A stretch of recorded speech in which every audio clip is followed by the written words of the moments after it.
Hola a todos los que han acudido a esta cita de traspasos escénicos. El tema que nos convoca hoy está vinculado al impacto del tiempo de pandemia, del COVID-19, en nuestras vidas como teatristas y en la manera en que se perfilan las teatralidades y vemos nuestro arte de frente al futuro.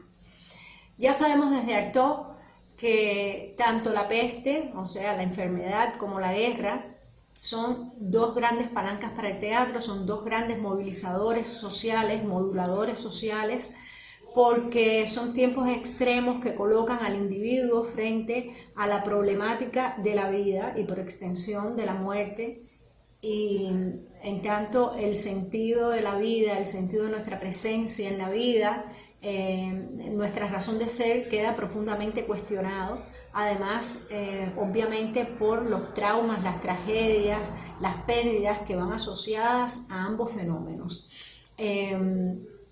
Primero por el miedo al contagio, a la proliferación del virus, y luego por la manera en que se nos pidió, se nos convocó y hasta cierto punto se nos impuso el claustro, o sea, el confinamiento como una medida profiláctica para evitar el contagio.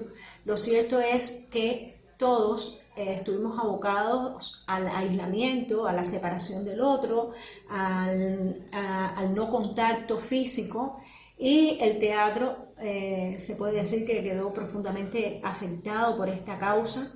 No olvidemos que en Cuba los espacios de celebración pública y de actividades teatrales fueron los primeros en cerrar de los primeros momentos de la transmisión del virus, cuando eran incluso muy poquitos casos en toda Cuba, y eso trajo como consecuencia que esa condición que para sobrevivir pensáramos que era importante separarnos del otro, que para sobrevivir, para quedar a salvo de la transmisión, del contagio, de la posible muerte, era importante, muy importante, renunciar al otro y cerrar nuestros círculos de influencia social a muy pocas personas.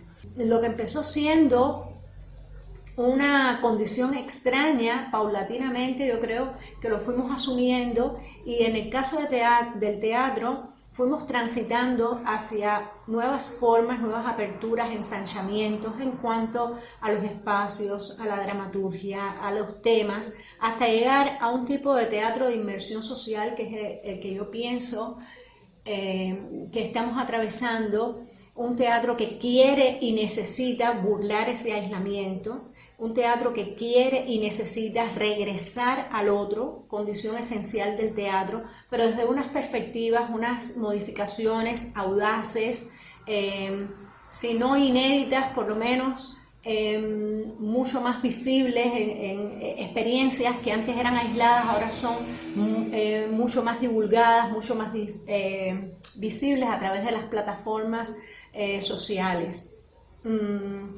Y creo que lo ha ido logrando de manera muy ingeniosa, partiendo del ensanchamiento del teatro hacia otros espacios, como puede ser salir de las salas, de la arquitectura del edificio teatral, hacia espacios no convencionales, como pueden ser las plazas, espacios todos abiertos, al aire libre, donde circule más ventilación, donde las personas no estén constreñidas por el espacio físico, sino que tengan la posibilidad de elegir dónde pararse, desde dónde visualizar. Eso ha sido una realidad. Y luego creo que la propia condición que se fue viviendo en los distintos países trajo otras circunstancias. Parafraseando al Corán, si Mahoma no va al teatro, el teatro va a Mahoma, ¿no? De alguna manera. Entonces los actores y los directores y los artistas en sentido general, pero particularmente los teatristas, hemos empezado a acudir a donde está fluyendo el público, hacia los supermercados, hacia los consultorios médicos, hacia otras áreas de conglomerado social donde se pueda presentar espectáculos que también han variado en su temática, que también han variado en la manera de la organización del espectáculo en sí y de los elementos de la teatralidad. A esto debemos sumarles el streaming, ¿no? O sea, lo que pasa a través del hilo virtual, cómo las plataformas virtuales, sociales han traído nuevos actores al rol de la teatralidad y han aparecido nuevos actores, creo yo, los tiktokers, los influencers. En este sentido están también las videoconferencias, las transmisiones en vivo, porque eso también está sujeto a un tipo de representación. La persona está en un acto representacional, aunque parezca que se está representando a sí mismo. Entonces, creo que ahí hay una cuestión que en el futuro ameritaría un estudio muy interesante, puesto que las dramaturgias también se han ido moviendo. Digamos que el gran espectáculo, lo grande, lo tremendamente espectacular, ha ido cediendo el espacio a temas más íntimos, porque la tragedia cotidiana que hemos vivido o que estamos todavía viviendo supera con creces la ficción. Entonces esas reflexiones son importantes. ¿Qué ha pasado en el seno de las familias? ¿Qué ha pasado con los niños? Si no puedo acceder a los mercados, al mercado del arte, del arte teatral, o sea, a la boletería de un teatro, adquirir un boleto para existir en el espacio convencional del teatro, el mezanín y el compartir, la proximidad, el hablar sin nasobuco, eso se ha ido sustituyendo por otras prácticas, como puede ser espectáculos que he visto donde dentro de las casas los actores utilizan todos los utensilios de cocina domésticos para interactuar con los personajes y contar historias. He visto un Hamlet interesantísimo hecho dentro de un apartamento con cepillos de dientes, escobas, cepillos de lavar, bayetas de piso, toallas, o sea, todo lo que está al alcance.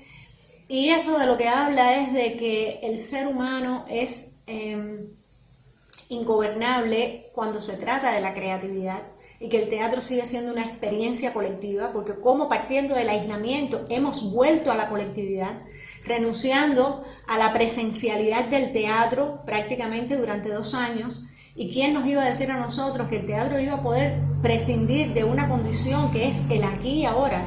Hasta el momento presente o hasta el momento en que esta tragedia mundial de la pandemia se apoderó de nuestras vidas, la definición de teatro pasaba por un acto presencial que ocurre aquí, ahora, in situ, y sin embargo hemos renunciado a ello con tal de expresarnos y seguir adelante. Así que las dramaturgias se han ido extendiendo, se han ido expandiendo,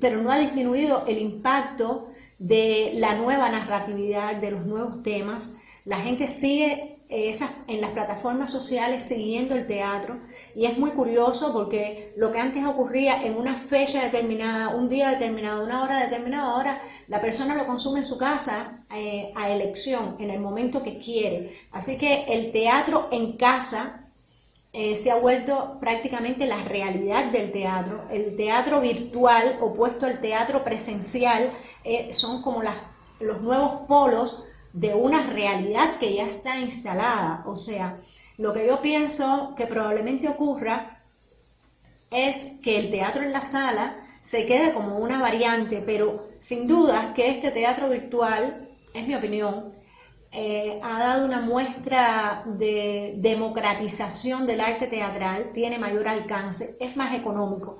De todos modos, la persona sigue viendo un acto de representación. O sea, que se han ensanchado los límites del teatro, lo que pensábamos que hasta ayer era inamovible, que el teatro era eso que ocurre con la cuarta pared. Ahora la cuarta pared es el vidrio de una computadora o un cell phone.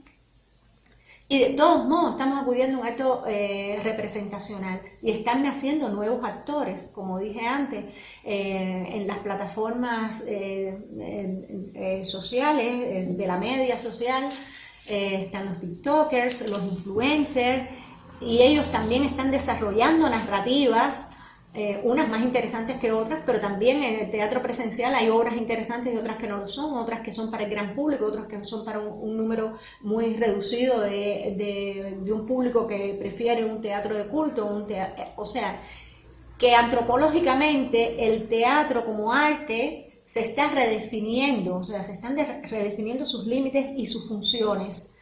Y lo que sí es cierto es que el eje se ha movido de una manera dramática.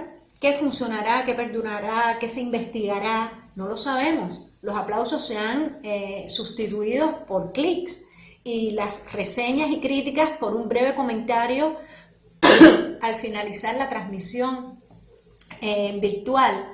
Al mismo tiempo hay quien se sigue preparando para volver a trabajar en las salas, pero ya al regreso todo este nuevo conocimiento, todas estas nuevas interacciones estarán incorporadas a nuestra vida, porque ha sido algo, una gestión demasiado dolorosa, demasiado profunda, que atraviesa pérdidas personales, removimiento de nuestra base eseral como individuos.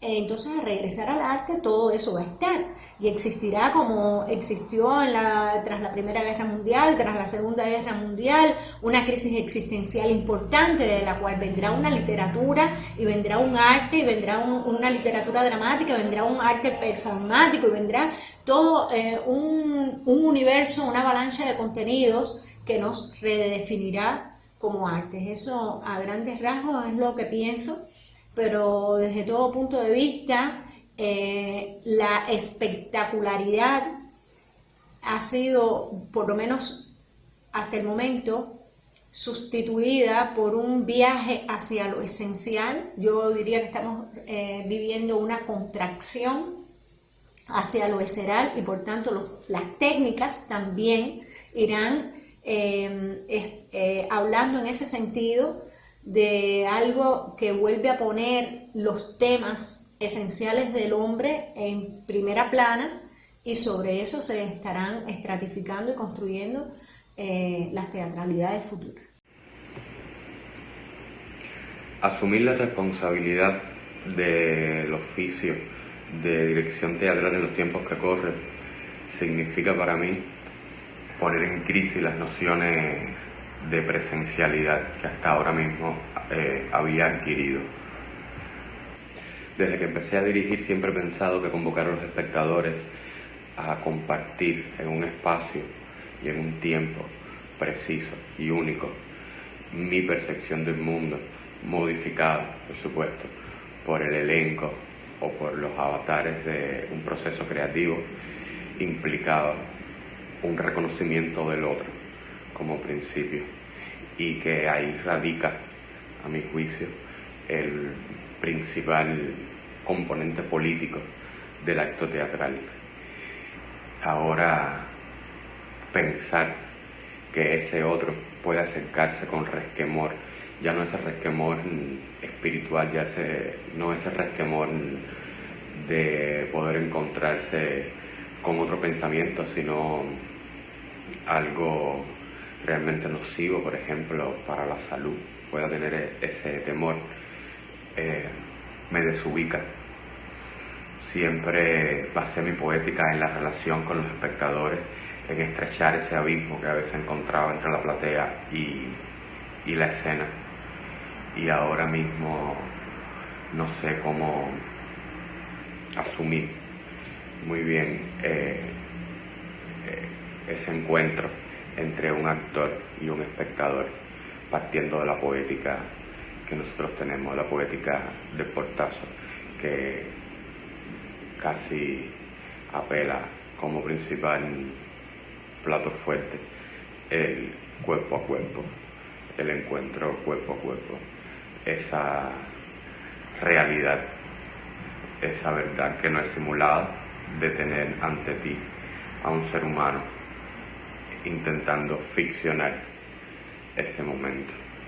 Entiendo que el teatro debe encontrar las vías, debe encontrar los mecanismos para volver a posicionarse dentro de la colectividad y la presencialidad como un abanderado que tiene el respeto y el derecho de la tradición y de estar presente en la sociedad durante muchísimos años y siempre haber sobrevivido a crisis.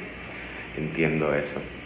Entiendo que quizás esta pandemia haya dado un impulso para entender las relaciones interpersonales, las relaciones sociales, las relaciones estéticas, las relaciones ideológicas de otra manera, más cercanas quizás a la tecnología.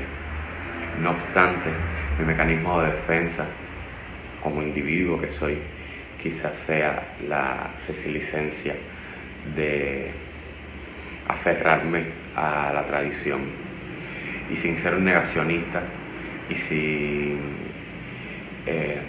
de pronto obviar que se deben cambiar los códigos, que se debe incorporar un lenguaje, que se debe entender, analizar y explotar los nuevos mecanismos de programación y circulación que ya han trascendido, por ejemplo, la espacialidad, ya han trascendido la presencia.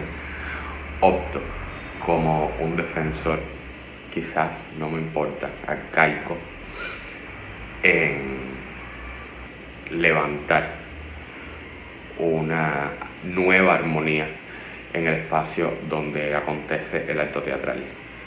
Para ello, mi estrategia urgente es tematizar todo lo que deba ser tematizado, hablar de ello sin trauma, hablar de ello sin miedo, con valentía, como una especie de exorcismo, como una especie de psicoanálisis, pero en ningún momento renunciar a esos preceptos sobre los que yo y mi equipo y los espectadores que hasta este momento nos siguen han levantado la noción de lo que somos o de la experiencia que somos capaces de brindar, esa construcción de un espacio de libertad cada vez que se va a nuestros espectáculos.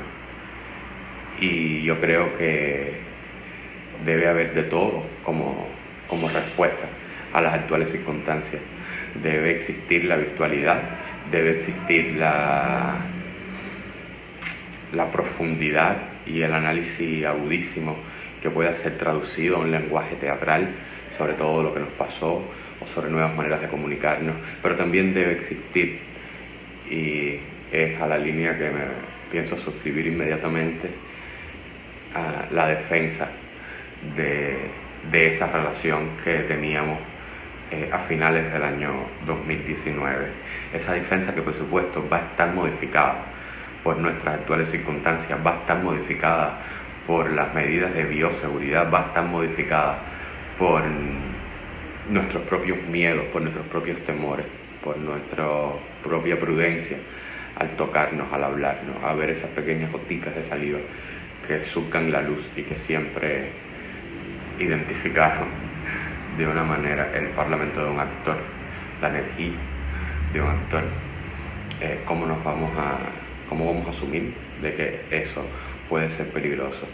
Quizás el compromiso del arte teatral y con su permanencia sea una respuesta a eso, un verdadero riesgo a eso, ya no intelectual solamente, sino poniendo el cuerpo, carne en el asador. De todas maneras, a la larga, esto es un ritual, nació de un ritual, y cada vez que empieza una función en el mundo, donde quiera que sea, acontece un ritual, donde algo hay que dar para que eso suceda, ¿no?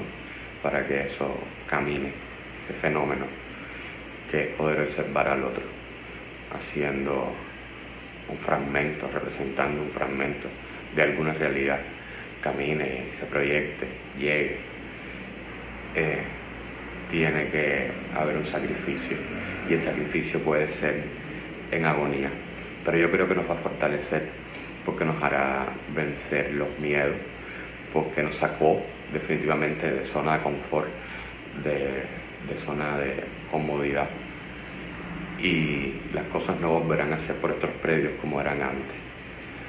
No obstante, me mantengo en la retaguardia asumido, cuidando lo que para mí es sagrado, que es la posibilidad de encontrarme con el otro en un espacio, que es algo que no tiene, por ejemplo, la poesía, no tiene las artes plásticas, que solo tiene el teatro, el otro cuerpo ante ti, incluso con todo su peligro, con todos los peligros que eso conlleva, y por supuesto ahora le agregamos uno más. Yo quiero entender el teatro así, desde esa intimidad, desde ese compartir, desde esa comunión, y quiero entender lo que debo hacer en el futuro como un acto de valentía, incluso si se quisiera pensar que es una especie de inmolación, está bien. De todas maneras, cuando uno decidió estudiar teatro, ya esa inmolación comenzaba. Eso va a ser mi respuesta inmediata a las presencias en estos tiempos. Defenderla. La defensa del abrazo, diría yo. Buenas a todos los colegas, estoy muy contenta de que me hayan invitado a participar de Traspasos Escénicos, un evento de tanta historia ya y trayectoria en Cuba. Para no perder tiempo, porque tengo solo 10 minutos, voy a leer mi intervención que se llama Alejarse para regresar. Lo extraño de las circunstancias que nos golpean hace casi 2 años es que ya podemos asumirlas como normales. Por más que añoremos el regreso a los escenarios y el encuentro real con nuestros públicos, por más que inventemos estrategias para salvarnos del distanciamiento del oficio, esta realidad pandémica es, a disgusto, otra realidad normal. La capacidad de asombro que Bertolt Brecht asumió como sustrato de su dramaturgia escrita y escénica es una capacidad que se anula en el choque con una realidad que muchas veces nos supera, y así somos capaces de adaptarnos a estas circunstancias adversas donde el sentido de la vida se transforma radicalmente en la urgencia de resistir y sobrevivir. Me he sorprendido mirando mi trabajo con los ojos desde afuera, como si yo misma quisiera descubrir para qué y para quién es decisivo lo que hago. Alejarme me ha permitido conquistar la audacia de cuestionar el alcance de mis discursos, la hondura y el compromiso con el arte del teatro y con mi historia personal. En un contexto donde los opuestos son la muerte y la vida, puedo dilucidar mejor dónde se halla el alma de mi trabajo, aquello a lo que no puedo renunciar y aquello otro que se inserta en mi debate intelectual y que tiene que ver con mi responsabilidad como artista. Las circunstancias extremas, idénticas para todos, sin excepción de edad o raza o género, permiten una objetividad más cruel para ubicar nuestro trabajo en esta cadena de relaciones sociales donde no somos el centro del mundo. Imposible ignorar la realidad de este país, que en los últimos 5 años ha dilatado su complejidad y ha puesto en crisis muchos debates. Entre la pandemia y las extremas dificultades económicas del país, con un entramado social que reclama atención y respuestas urgentes, el teatro se me antoja un territorio humilde. La humildad no significa descalificación. La humildad significa saberse parte de un tejido donde somos eso, parte. Cerrar de golpe la puerta de los escenarios es casi un trauma para un arte que necesita para ser al otro. El teatro es esencialmente participativo. Lo caracteriza el diálogo, la presencia plural. Saber que el sentido llega a su máxima plenitud si lo que hacemos tiene un destinatario. ¿No son esas algunas de las urgencias de nuestro tiempo? Me pregunto si el contexto me está obligando a buscar el ámbito de lo teatralizable. Si vivir con los ojos abiertos recrudece mi compromiso con el teatro como lenguaje artístico y con la vida como opción radical de justicia social. Es obvio que luché como muchos para no paralizarme. Sin embargo, tengo que ser sincera al afirmar que todas esas estrategias de resistencia siguen siendo para mí alternativas para no morir de sed. Hemos utilizado las redes para dialogar, para seguir mostrando las obras, para crear redes de solidaridad, para acercarnos a paisajes lejanos y seguir confrontando lo que hacemos y somos. En ese sentido, hemos descubierto muchas posibilidades para resguardar la memoria, para entablar muchas batallas, para incluso crear nuevos espacios de participación y proteger otros que sin estas carreteras digitales hubiesen perecido. Si todo eso ha contribuido a mantener vivo el teatro, lo percibo como un paréntesis necesario. Descubrir esas otras realidades por el ansia de estar presentes nos deja una sabiduría a la que ya no vamos a renunciar. Sin embargo, para mí, ese no es el territorio vital del teatro, y desespero porque todo esto termine y volvamos a la mal llamada rutina de nuestro trabajo en vivo, de frente a frente, humano ante humano, como siempre fue. Lo que más me atormenta es pensar si el regreso será diferente. ¿Qué de todo esto que estamos viviendo transformará nuestra visión de las cosas, nuestro modo de comportarnos al crear, las relaciones que entablamos, la comprensión del grupo, la tramitación de las diferencias? ¿Cómo hacemos? ¿Cómo haremos con toda esta experiencia traumática? Tantas pérdidas, tantas desilusiones, tantas contradicciones, tanta fe que se quiebra. ¿Qué de todo esto va a colorear la forma de lo que hacemos? Nuestras preguntas convertidas en imágenes, las imágenes de este mundo que de alguna forma estamos obligados a diseñar. O simplemente regresaremos ya salvados de la muerte para seguir con esta inercia cotidiana para ganarnos el pan de cada día. Las nociones de odio y enemigo son de este tiempo. Han existido de alguna manera en nuestro histórico devenir, pero este tiempo las ha actualizado de una forma brutal. También las redes han sido carreteras de excelencia para dilatar esa brutalidad, como la noción de muerte que tanto nos golpea a diario. Como somos teatreros, la noción de vida aparece como una alternativa ante aquellas que destruyen, son su opuesto. Alejándome porque sí de todo tratamiento banal y vulgar de estas nociones, creo que ese amasijo reclama la mirada profunda de un arte que tiene el privilegio de hablar en presente. La humildad de que hablaba tampoco tiene que ver con la superficialidad. La humildad tiene que ver con lo que me afectan esas preguntas. Tiene que ver con heridas reales y no disfrazadas.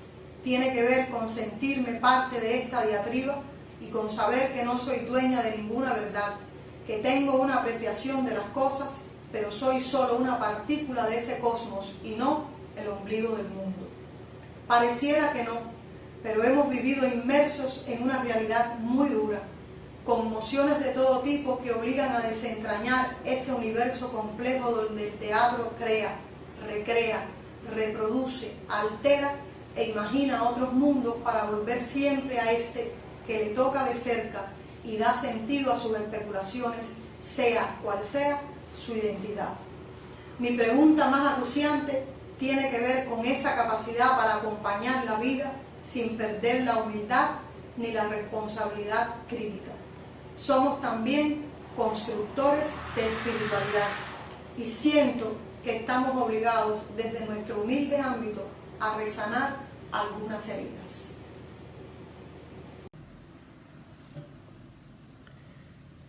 Presencia y tiempo, el entre en el que tiene lugar la experiencia. En un conocido texto del año 1933, Walter Benjamin denunciaba una de las consecuencias más sorprendentes de la guerra, la desvalorización de la experiencia, que se materializaba en el gesto de la mudez de los soldados que retornaban de los campos de batalla. Esta imagen será posteriormente retomada en El narrador, un breve ensayo en el que desarrolla el entrañable vínculo entre experiencia y relato. Dos lugares en los que acusa de diversas maneras lo que sería uno de los principales efectos de la racionalidad técnica en nuestras vidas, sea a consecuencia de la devastación de la guerra, sea por la aceleración de la modernidad. De forma certera, Pablo Oyarzún, comentando el texto de Benjamin, plantea que esta modernidad hiperactiva, centrada en el interés del sujeto y en el imperativo de la urgencia y de la actualidad, desbarata irrecuperablemente una triple condición sobre la que se habría construido un modo de vida anterior y había permitido tramar una forma de la comunidad caracterizada por el artesanado, la narración y el tiempo de escucha.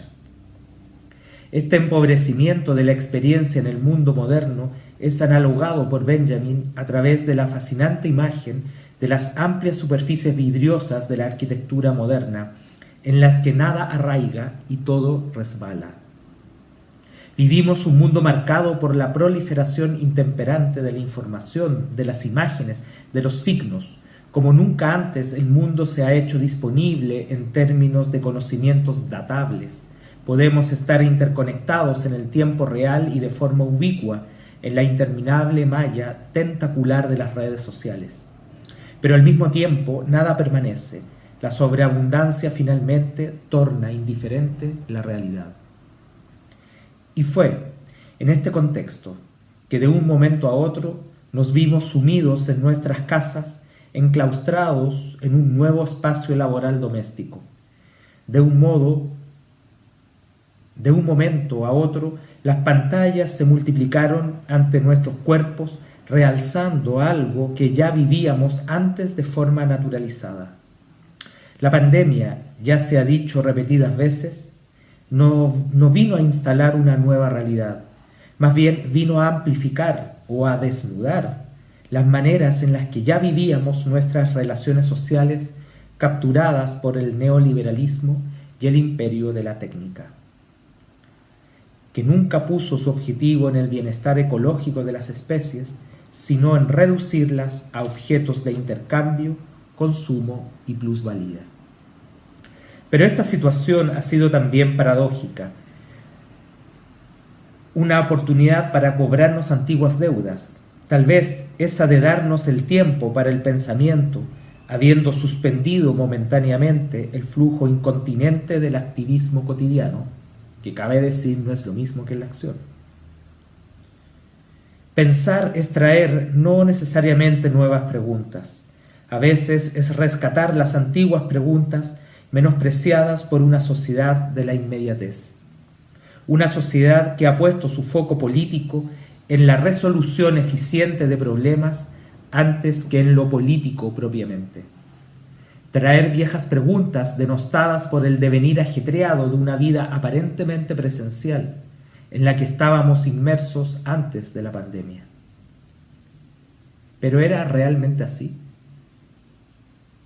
Para quienes participamos del mundo de lo escénico, la pregunta por la presencia parece ser una cuestión nodal, que tendíamos a normalizar en conceptualizaciones acríticas y que asumíamos obvias. Sin embargo, y no solamente a partir de la pandemia, son muchas las preguntas que se nos asoman sobre presencia. Por ejemplo, ¿es presencia el simple hecho fenoménico de la disposición frontal del cuerpo y las cosas? ¿Es presencia el mero hecho de que el mundo que se presenta ante mí sea sin mediación? ¿Es lo mismo presencia y estar presente? ¿Qué implica estar presente? ¿Están presentes las ausencias? ¿Puedo estar presente y no en presencia? ¿Es posible hablar de cualidades de presencia o presencia es un término absoluto? ¿Es la presencia una condición exclusiva de los seres vivos? Muchas son en efecto, pero en esta oportunidad deseo apenas plantear algunas provocaciones para abrir un diálogo. La hipótesis sobre la que se levanta esta breve comunicación es que la presencia es una idea, categoría o concepto que se vincula radicalmente a una manera de pensar la temporalidad, y en este sentido una determinada manera de comprender lo que es presente, en tanto transcurso o duración. Por lo mismo, la presencia no se agota en la condición heideggeriana del estar allí, del existir ante mi cuerpo, del ser a la mano o el ser ante los ojos. ni la del fenómeno que se nos da a la conciencia. Podemos sostener preliminarmente que en estas maneras de concebir la presencia impera un paradigma oculocentrista, que emplaza la pregunta a una situación de frontalidad espacial en la que el tiempo mismo aparece como medida espacializada. El tiempo de la presencia es el tiempo cronometrable de una percepción, su extensión, su largueza o brevedad. Paradigma que es preciso desplazar para abrir la cuestión de la presencia y el tiempo en una dimensión relacional y duracional. En otras palabras, queremos concebir la situación de presencia como aquella en la que se activa o se constituye una atención, que no depende ni del sujeto de la percepción ni del objeto percibido, sino del entre, que se constituye cada vez como entrelazo o como un desaparecer en la relación, un desaparecer en el otro, entendiendo que es ahí donde se constituye el sujeto. Presencia, entonces, es un modo de percibir dándose tiempo, o como diría Martin Seel, una situación del aparecer en la que no hay una finalidad instrumental, lo que él denomina como aparecer estético. Como plantea Seel, en la situación del aparecer estético sucede la detención y con ella el presente de mi propia percepción, de mi propio estar percibiendo aquí y ahora, que no es la instantaneidad de una experiencia, sino la heterogénea duración de ese aparecer. En el aparecer estético se da el tiempo. Se da el tiempo del mismo modo como se abren las cosas en la constelación de sus atributos sensibles. Un percibir que exige tiempo para que las cosas aparezcan en el propio tiempo donde son.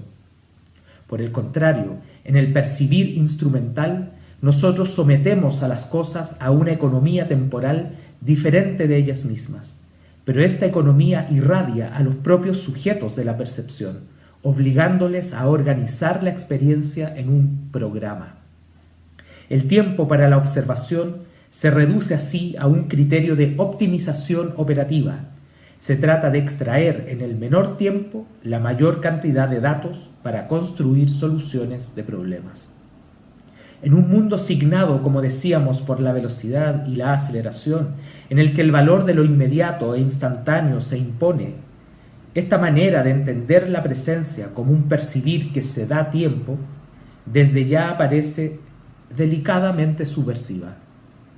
Si el fin de una obra de arte es la desautomatización de nuestros hábitos perceptuales, entonces se trata de trabajar resistiendo a la economía temporal que instituye el actual modelo neoliberal, que no es solo un modelo productivo, sino una forma de configurar las relaciones sociales. Vínculos que obviamente responden también a un determinado paradigma temporal, el de lo momentáneo y desechable. Aquí es donde la pregunta por la experiencia se nos impone capital, puesto que si la presencia es ante todo una pregunta por el tiempo, la crisis de la experiencia responde al mismo diagnóstico. La experiencia se debilita en un mundo en el que ya no queda tiempo, más bien no se da el tiempo, sino que se organiza el tiempo.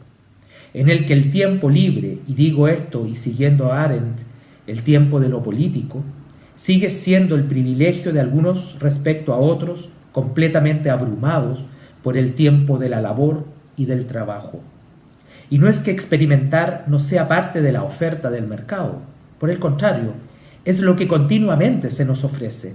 Más bien, el punto aquí es la calidad de ese experimentar. ¿Hasta qué punto esa oferta de experiencias fuertes e innovadoras constituyen realmente experiencias en el sentido propio, es decir, que duran y afectan más allá de su simple estimulación? Esta cuestión adquiere una especial densidad cuando queremos pensar que las artes escénicas y las artes performativas son artes de la presencia o productoras de presencia o de efectos de presencia.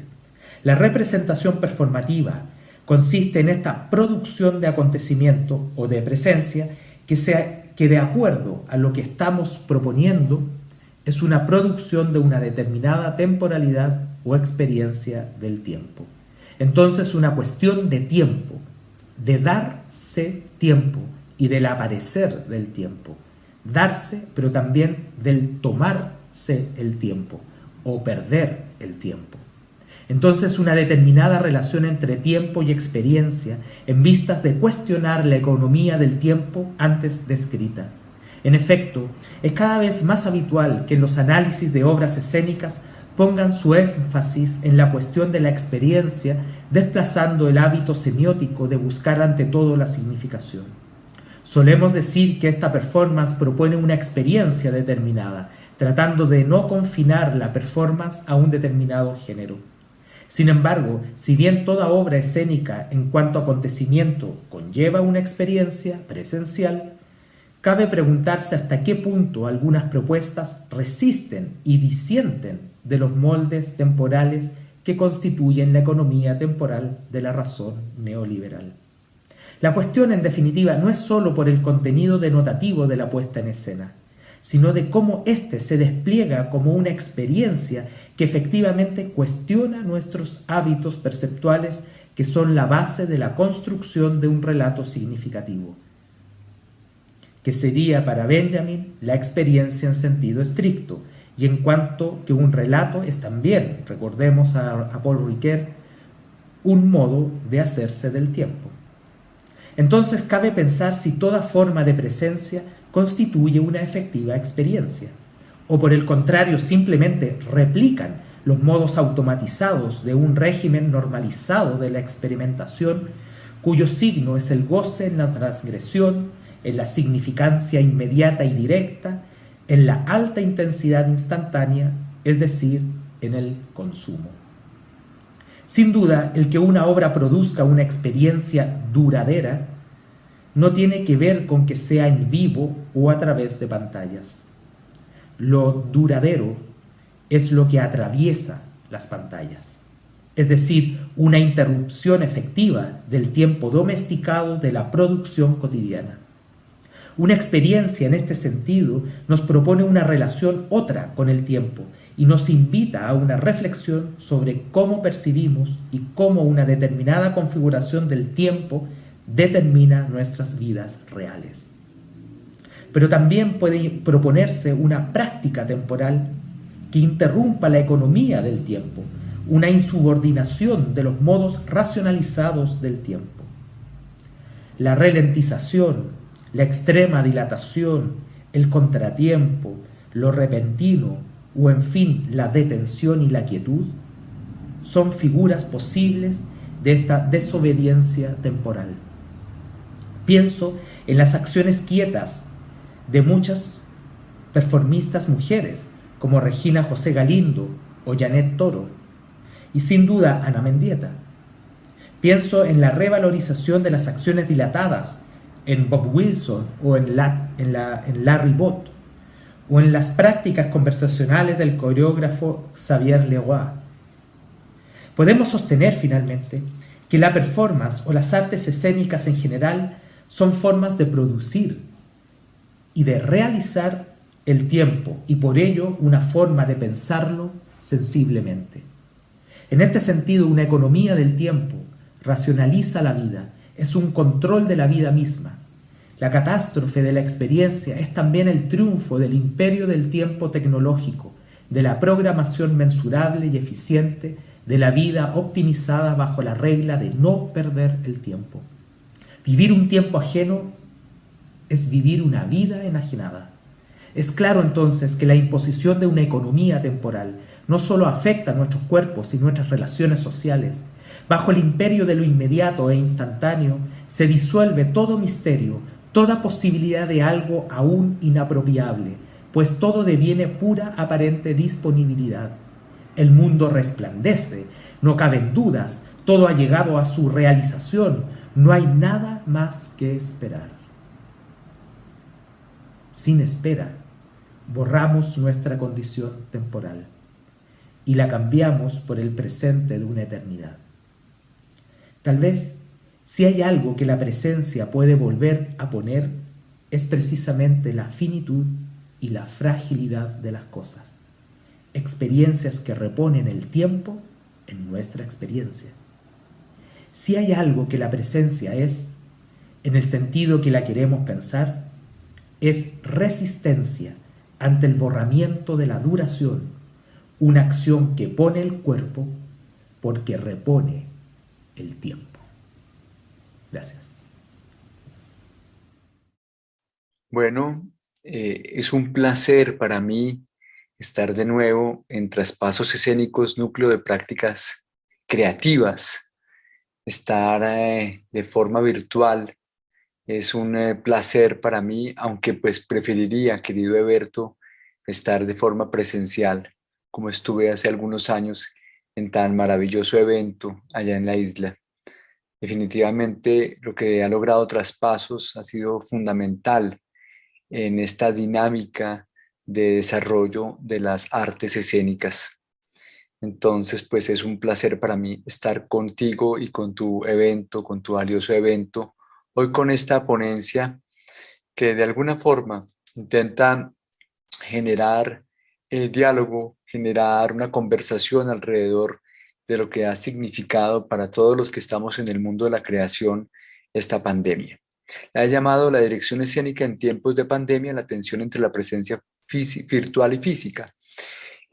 Durante el año 2020 estuve avanzando en la dirección escénica de una nueva obra en el marco de un proyecto que se llama Ajax el Hombre, visibilización de las violencias basadas en género experimentadas por varones. En el marco de este evento financiado por el Ministerio de Ciencia, Tecnología e Innovación de aquí de Colombia, MinCiencias, logramos avanzar en el marco de esta pandemia en una obra que se llama Hombre Flor.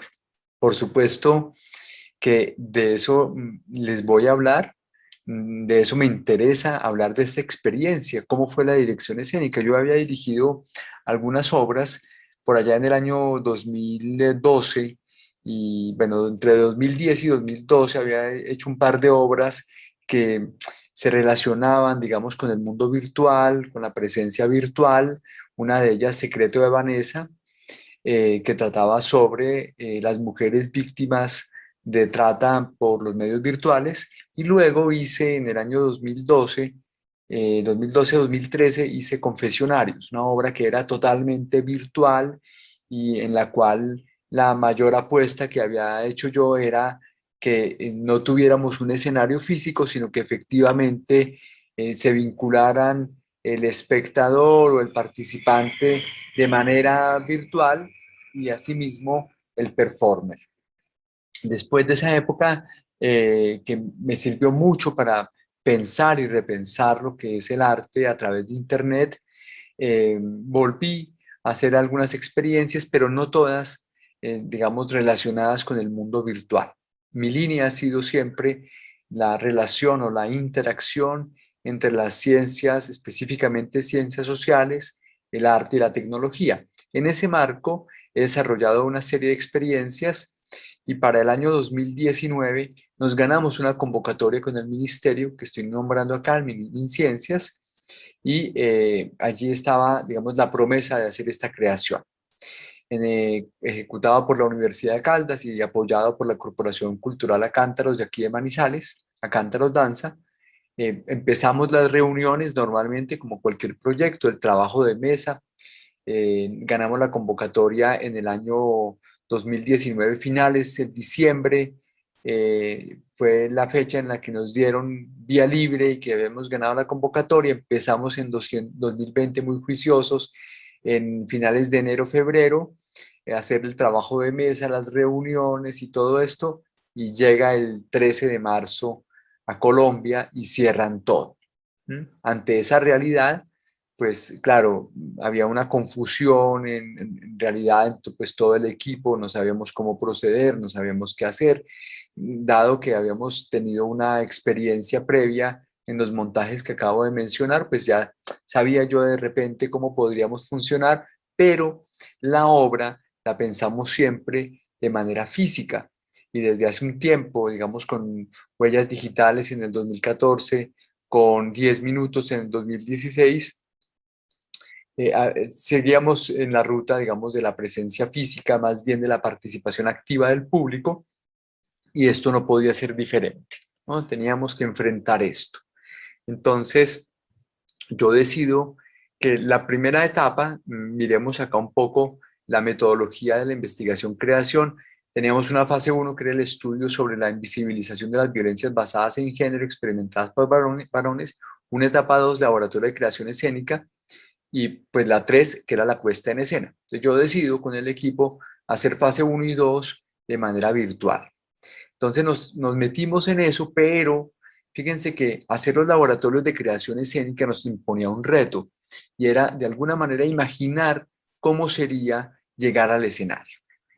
Todos sabemos pues que el escenario impone una norma, impone una regla, o una serie de reglas que de alguna manera pues requiere la presencia justamente sobre el escenario para debatir las normas y las reglas, ¿no? Es decir, si yo digo que voy a hacer un planteamiento, una puesta en escena determinada, pues es jugando con las reglas y anteponiéndome quizás o contradiciendo algunas de ellas, pero en el escenario, ¿no? Plantear la obra de manera virtual para llegar a la presencialidad empezó a generarnos muchas preocupaciones, ¿no? Es decir, ¿cómo hacerlo? Entonces, aquí, por ejemplo, esta fotografía es de las reuniones que teníamos nosotros virtuales. Los bailarines que están allí en escena se reunían, trabajaban en un apartamento, porque no nos podemos reunir todos, y se grababa la escena y luego nos reuníamos todos a mirar la escena, ¿no? Entonces, claro, era un planteamiento en la lejanía, era un planteamiento que no sabíamos si esto podía funcionar o no, era confiar un poco en lo que el coreógrafo y los bailarines estaban planteando, ¿no? Y en relación con los ritmos, en la imagen al lado derecho vemos a la compositora musical y de sonido Adriana Guzmán, y más abajo Fabián Martínez, el diseñador de iluminación. Para este proyecto específicamente hicimos un giro sobre la iluminación, no utilizamos reflectores, utilizamos todo con videoproyección, porque esa es la ruta. Nosotros trabajamos sobre el VJ, el video mapping, las escenografías audiovisuales, en este caso una iluminación audiovisual, es decir, que no partiera, digamos, de los reflectores, y por supuesto que esto estábamos pensando, ¿no? Imaginando, ¿no?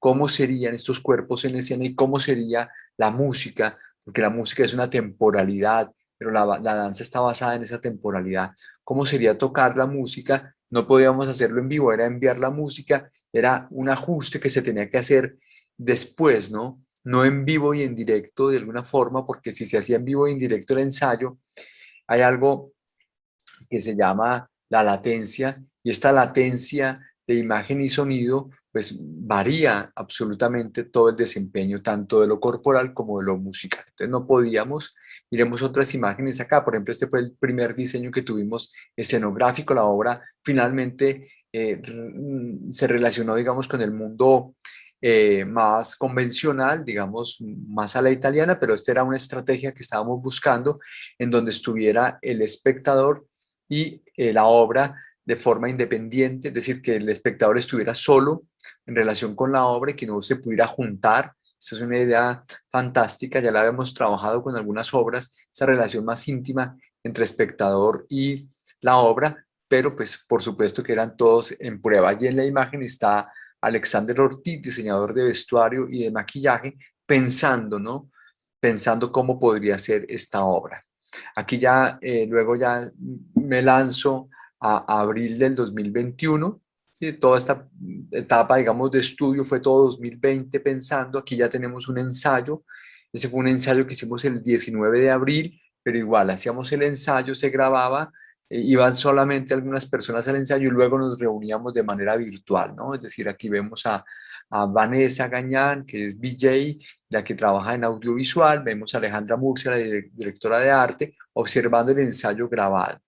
Para mí como director fue muy complejo este trabajo, porque no tenía los tiempos, no tenía los espacios, era ir y grabar, era imaginar, era la imaginación la que primaba en este desarrollo de la creación, ¿no? Cómo la imaginación podría desarrollarse, ¿sí? ¿sí? Aquí tenemos también imágenes, digamos, de estos ensayos, de cómo nos reuníamos. Aquí en pantalla está, además de Alejandra y de Alex y Vanessa, pues está el coreógrafo que está justamente debajo de mí, Fernando Ovalle, y planteando, fíjense que estas reuniones eran pues fructíferas en la medida en que podíamos seguir trabajando con la obra, pero era todo desde la imaginación.